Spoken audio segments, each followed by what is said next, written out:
અરે સલ્લા, આ વખત તું વોટ કોણે આપવાની છે? તને કોરોનાની મહામારી યાદ છે?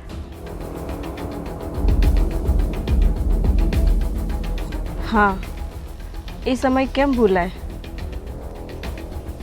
હા, એ સમયે જ્યારે પોતાના સ્વજનો માટે બધા ઓક્સિજન સિલિન્ડર શોધતા હતા ને, ત્યારે એ લોકોએ ઓક્સિજન સિલિન્ડરના 20 થી 30 હજાર રૂપિયા લીધા અને લોકોની મજબૂરીનો ફાયદો ઉઠાવ્યો.